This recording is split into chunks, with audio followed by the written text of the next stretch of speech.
George Kilpatrick, Inspiration for the Nation, celebrating people we feel good about. So I was driving down Salina Street, and I was talking to my physician, and she was telling me that I needed to get a banana or something to help with something I was dealing with, right? So as I'm driving up and down Salina Street, I could not find any fresh fruit on the for a minute. And I'm like, so I literally had to go cross town to get a banana, some fresh fruit. So when we talk about food desert, we are serious. Fresh produce, where can you get it? And I know some people will say, but you didn't go to that corner around. I'm just telling you, just up and down Salina Street, I should have been able to easily go somewhere and get some fresh fruit. That's a real story. I used to be able to go to Valley Plaza and go to the supermarket there. No supermarket there anymore. Well, that's about to change because through the efforts of the Food Access Healthy Neighborhoods Now group, in which Rhonda Vesey does her work, and Linda Irvin is on the advisory board of that, and the work of Kevin Race at the city of Syracuse, who's a business opportunity specialist. Guess what? It at the city of Syracuse Department of Neighborhood and Business Development, okay? Now, those dreams are about to come true. Thanks to the activism of yours truly, Rhonda Vesey. Rhonda, Linda, Kevin, welcome to the program. Rhonda, let's start with you. So you can empathize with my driving all up and down trying to get a banana, a piece of fruit in the neighborhood. What has this been like, this journey? And tell us how you got here, because this is a long time coming. Let's start with where you started. Well, where it all happened, the beginning. I had been in a deep, dark place that I found myself wanting to get out of for a very long time. Unfortunately, life happens and sadness happens, and sometimes the darkness stays longer than you want it to. And I experienced that when I lost my mom. Mind you, I also became caretaker of a niece and a nephew. So I did have work. I stayed busy, but it didn't seem to help the places that my heart felt the pain the most. One day, and it was during the pandemic, I took a walk. I live right around the corner from the Valley Plaza, wanting to get exercise and hope that I would see the blue sun. I'm sorry, the blue sky and the yellow sun. And I got over there, and at this time it was during the pandemic. That was 2020. I saw folks using the Dollar General. Now the Dollar General was open at that time. Thankfully, folks were able to go in and get health and beauty aids, and closest to a grocery store, at least they were able to buy milk and bread. I believe frozen products and canned goods, but processed foods mostly out of Dollar General. But they did have at least milk and bread. But it's not a grocery store. And I got very upset, and I decided that I needed to do something about it.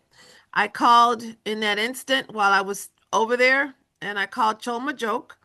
Chol is at the time, our district councilman. Took me a minute to get to him, for him to get back to me. And I told him this was unacceptable.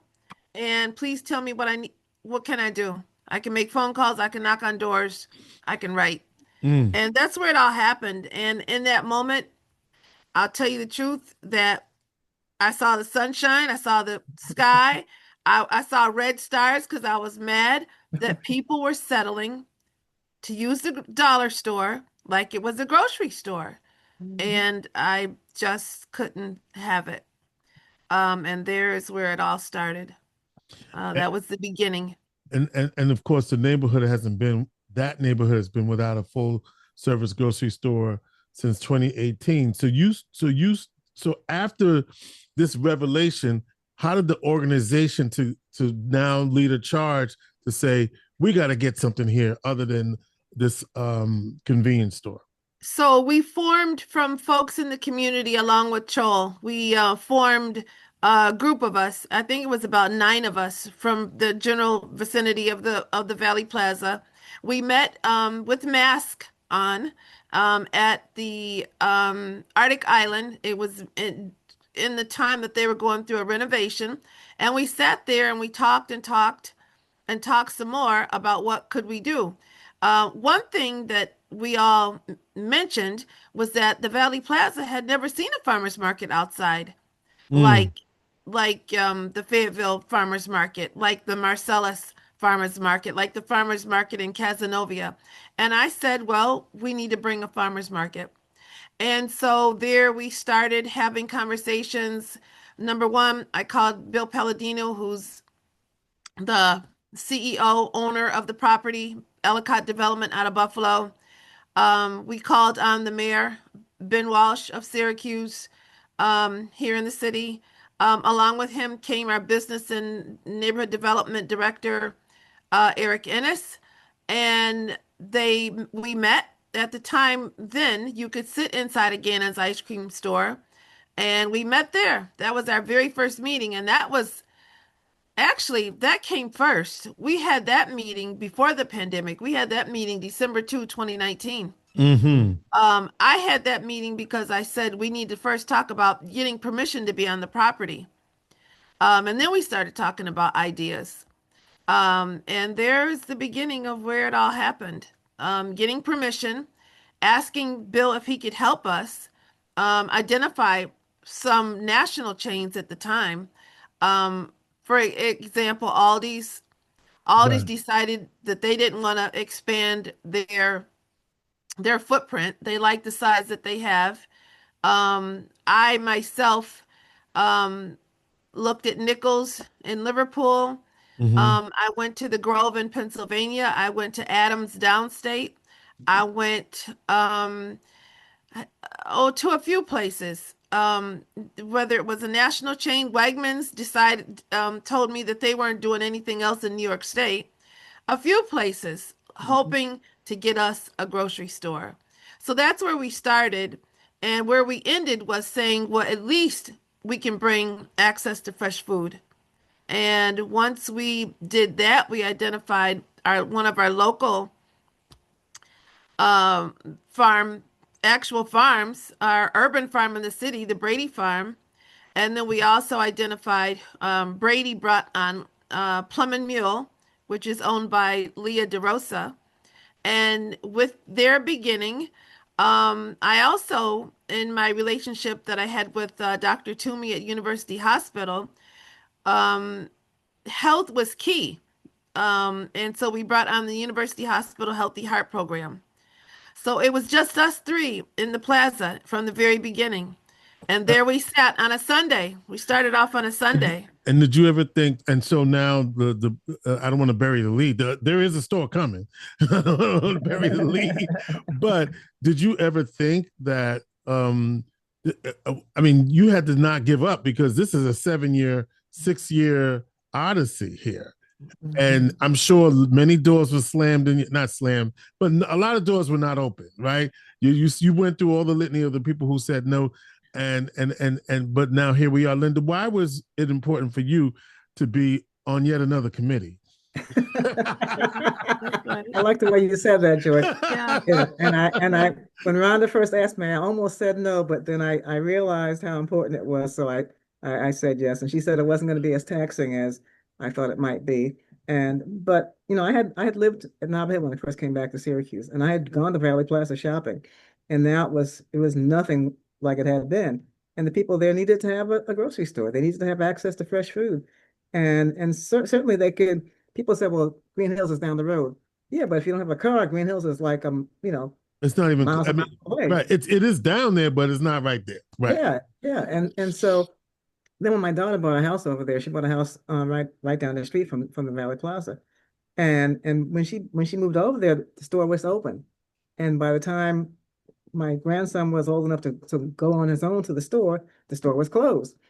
So it was just seeing it change so drastically was to me a sin, really, that they would allow the neighborhood to have to suffer the way they were. And it's as though that neighborhood was not important. And of course, it is important. There are people who lived there for long periods of time, and new people who moved in, and yet and still they had no grocery store. Now they have no drugstore.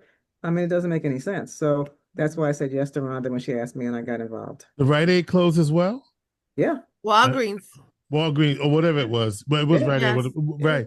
But Wow. yeah, it's gone. So Linda, what was it like for you to be watching all of this and watching Rhonda work and how to handle the frustration of no progress for a little while? Well, we kept encouraging Rhonda to understand that it's going to take a while, but she would never give up anyway. But we made sure we were behind her, pushing her forward and doing whatever we could to open doors. Wherever I could use my name to help her, I would do that. Because she was the champion. She was the face of this organization. She's going to make it happen. I didn't live over there, but at the same time, it was not my district when I was in office. But at the same time, I had a concern about the whole situation of not having a banana. If you want to get a banana, you can get one. Right. I mean, I know you go to Burger King and get fried food, but you couldn't get a banana. So that was not good. So and it dawned on me, right? I was like, wait a minute, I'm driving way up, and I had to keep going. I ended up going cross town, but I shouldn't have had to. And this is a neighborhood that has a high level of households, over 30% that don't have access to groceries or vehicles, if you will, and we call it a food desert. Yeah. And so now you have a vision. How did it go from a vision to a reality? And Kevin, you probably helped out a little bit. How did you and Rhonda connect? Yeah, so I started at the city in April 2024. And shortly, one of the first people I got connected to through work was Rhonda, just because of really just like her, I feel like, relentless vision and advocacy. And, my boss was like, we need, and I was brought on with two other teammates onto the business development team, and I was assigned to the south side quadrant of the city. So, it was top of mind for my managers to connect me with Rhonda because of all the stuff she was working on.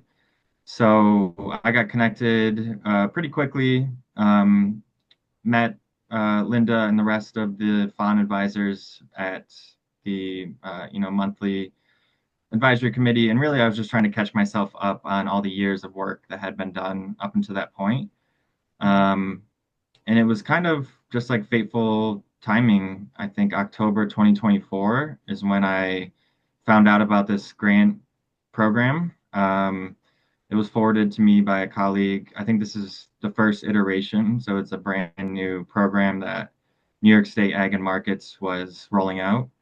Going through the program description, the eligible expenses, what its goals were, it just seemed to be perfect. It was designed to address what we know as food deserts, so areas that are deemed low income, low access to food by the United States Department of Agriculture, of which there's 7 census tracts, a cluster of 7 census tracts on the south side that are all deemed low income, low access to food, and the Valley Plaza sits literally like at the heart of those 7 census tracts. It's one of the largest urban food deserts in upstate New York. I checked, the really? Map of all the other cities. It's huge. And,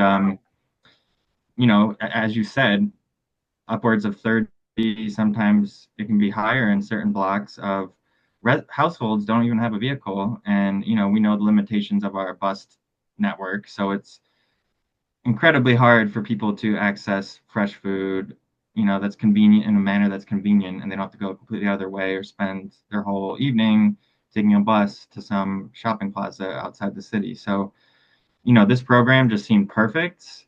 From there, we picked up the pieces. I had already had the relationship with Rhonda, and then she had the pre-existing relationship with the property owner.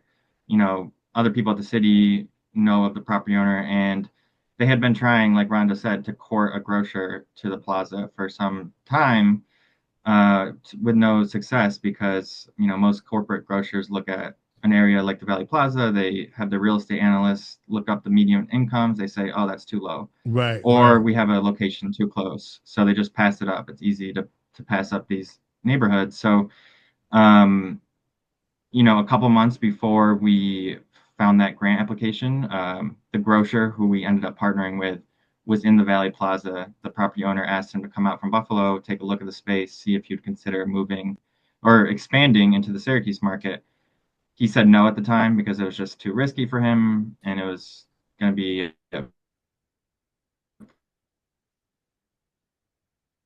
Oops. Did he freeze? Yeah. in a way. So we Okay. So, I was working with the grocer.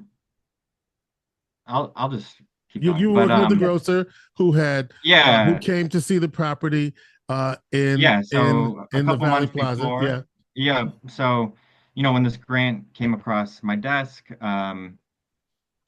the timing was just pretty fateful because I already had the relationship with Rhonda, and I knew the need for a grocery store in the Valley Plaza. The community really wanted a grocery store to return to the Valley Plaza. That was what Rhonda Fawn and the neighbors were telling us. They had already been trying to court a grocery store and a grocer in the area, and as we know, a lot of the corporate chains overlook it. Um, and actually, a couple months before we hit send on the application, or a couple months before I found the application, the grocer partner that we ended up partnering with visited the Valley Plaza with the property owner, looked at the space. He was really trying to get him to come expand from Buffalo, come into Syracuse. He said no at the time because it was going to be too risky for him, and the expenses could have been, too much to renovate the space for what he needed. So we had the players lined up. We had Rhonda, who was the heart of the story. We had the property owner who was on board to do the renovation. We had the grocer who has experience running a grocery store. We leaned on all three of them, to flush out the application. We needed to get the history of the property and the community involvement. We needed detailed renovation plans, and we needed detailed plans related to the operation of the grocery store, of which the government had no experience running grocery stores or doing construction projects. So we leaned on the developer and the grocer operator for those aspects. But what really sealed the deal for New York State was the history of community advocacy, community-led advocacy, saying, where's our grocery store? We want a grocery store. So, Rhonda and Fawn's stories, what really sealed the deal for them, apart from this just being an ideal location for a grocery store, because it is located in that cluster of 7 census tracts that are deemed low income, low access, aka food deserts. $1.7 million, I understand, with a grant from the state Yep. of New York. And Yep. so let's when is the supermarket gonna open? What's the chain's name potentially? What can you say? So it's not a chain. It's going to be a one of one. It's called Super Imperial Market. So this will be the 5th store in this grocer's. What's the name again? It cut off a little bit. What's the name again? It's going to be called Super Imperial Market. Super Imperial Market. Okay. Yeah. And so they have 4 existing stores in Buffalo. One of them is known as Imperial Market. 2 of them are called Buffalo Fresh. And a 4th one's called Super Buffalo Price Choppers. But as we have Price Choppers in Central New York, we're like, all right, let's not go with that. So it's kind of a blend of 2 of the other ones. But it's going to be a one of one store. It's an independent, kind of family run. There's a few different partners. They're all within like Buffalo's Yemeni community. Between them, they've been running grocery stores for 20, 30 years combined. They really try to make their stores tailored to the specific neighborhoods that they serve. So they really value customer feedback. They want to put stuff on the shelves that the customers are interested in buying. Some of their stores in Buffalo kind of started out as like a corner store, and then slowly expanded. Customers were saying, what if we can get fresh produce here? They expanded, put produce in. What if we get fresh meats here? They expanded, put a butcher shop in. So they're really, kind of like community-minded guys. They're not corporate suits. They're looking to do the same recipe. And we have success with the new price rights. They're not new now, but the one on South Avenue, the one on Erie Boulevard. And so when's the date? When are we going to be able to shop there? Yeah, so our target right now is May 2026. Okay. We're working through things. Yeah, we got our, it's an ambitious target. We got our contract under review right now with New York State. Once that gets approved, we can move to start, reimbursing for expenses. But at the same time, we're trying to get a floor plan finalized, submit that for permit so they can start on the renovation. We're trying to utilize some existing stuff from the tops. We're putting in all new equipment, coolers, refrigerators, a new commercial kitchen. We're going to have takeout and to-go prepared meals, hot meals. But we just need to, try and not like rip every single thing up and we're trying to kind of utilize some of the existing layout in order to make it efficient in terms of cost and project timelines, so we can do like a quicker renovation but also, making sure that we're getting nice new equipment in there. So nothing's going to be breaking down, no leaks in the roof, things like that. So, very exciting. And I assume that the mayor-elect is certainly behind this as well. So yes, she is. I'm assuming that. Okay. Yeah, you don't have to assume it's real. She was at the meeting that we had recently down at McKinley Brighton, and she's fully behind it. And the community is behind it. I mean, he's gonna the grocer is gonna hire people from the community. He's made that commitment. And it's going to be bigger than just a grocery store because Rhonda has a vision of having a healthy. What is that called, Rhonda? You're going to have a wellness center. Wellness center. We're looking to go to phase 2 for the community. Create a wellness center. What would you like to say, Rhonda, to the community about the vision being executed and just believing that it is possible and never giving up? The main thing that I would say to our community is that a mindset. Yes, folks can be poor and maybe not have had as much in life, generational wise, but settling to the fact of never having is not acceptable. We are not the have and have nots in any of our poor communities. And the idea of reaching outside of what's norm is acceptable. It's okay. I'm going to offer I'll say under-resourced. How about that? When I hear poor, but I want to say under-resourced. Under-resourced. living with under-resourced generational poverty. Vicky Brackens would say without resources. So yes, gotcha. Yes, under-resourced. Folks that would say, well, we've been shopping at the dollar store for so long. Mama and them did it, and Baby and Bubba and them, they did it. Right. But yeah, it was okay. But you know what? There's more. There's beyond. And what I said was, this is unacceptable. Yeah. And one of the things that I also created was a Wednesday evening workshop series. So education is key. Yes. And on Wednesdays you can come and sit down, and we may have an educational series on the DOT, what's happening with up on top of Brighton. That's completely all brand new. Yeah, Folks that can't get outside of the community to listen to those focus groups, I'm trying to make sure they can come to a Wednesday workshop to hear about what's happening and how those changes are going to affect people that don't have a car just as well. Exciting news for the south side of Syracuse. And don't forget the Saturday farmer market. This Saturday opens our winter market. And it's going to be every Saturday? This Saturday is the 4th Saturday, but December through April will be the 1st and 3rd Saturday of the month. First and third of farmers market. So I don't have to drive all over up and down Savannah to get my banana, my apple. You can come to the winter market.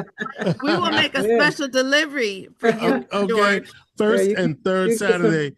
Get some fresh collard greens and the whole bit, George. That's right. How about that? Listen, I'm gonna need them because I got my Thanksgiving collard greens, but we're gonna do that for the Christmas farmers market. The Winter Farmers Market in Valley Plaza is the 6th of December and the 20th of December. Kevin Race is the Business Opportunity Specialist for the City of Syracuse Department of Neighborhood and Business Revitalization. Linda Irvin is our community, everybody, everything person. She's on the advisory board of the Food Access Healthy Neighborhoods Now! Or FON. And Rhonda Vesey is our visionary activist, making sure that the community that she lives in is resourced for this generation and for generations to come.